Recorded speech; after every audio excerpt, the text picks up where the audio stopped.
réalité, le combat de la papeterie de Chapelle Darblay, ça reste un combat central, d'abord pour des questions sociales, puisque c'est 230 emplois qui sont concernés, qu'on espère bien recréer, et puis aussi et surtout parce que Chapelle Darblay, ça incarne l'industrie qu'on a besoin de reconstruire en France avec un modèle d'industrie circulaire à circuit court.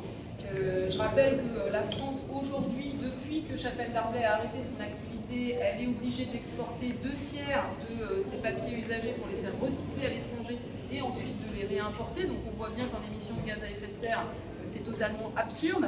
Avec Chapelle Darblay, on a la possibilité d'avoir d'abord des circuits courts, d'avoir aussi un mode de recyclage avec de l'énergie décarbonée, puisque les chaudières de Chapelle fonctionnent déjà avec un bilan CO2 assez faible, et puis en plus il y a des projets d'investissement pour améliorer ça. Donc c'est un projet qui montre qu'il y a besoin d'industrie pour répondre aux enjeux environnementaux.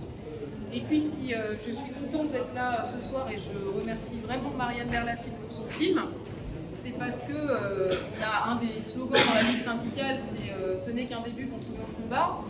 Et là, en l'occurrence, le combat est loin d'être fini pour Chapelle Darblay. Donc Fibre Excellence rachète le terrain et confirme son investissement de 30 millions d'euros pour le redémarrage du site.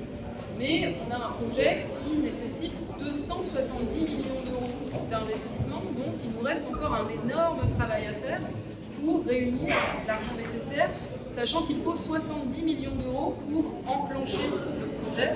La CGT, évidemment, est prête à mettre toutes ses forces dans la bataille pour aider à la mobilisation des fonds, et on a bien sûr des leviers que nous savons actionner.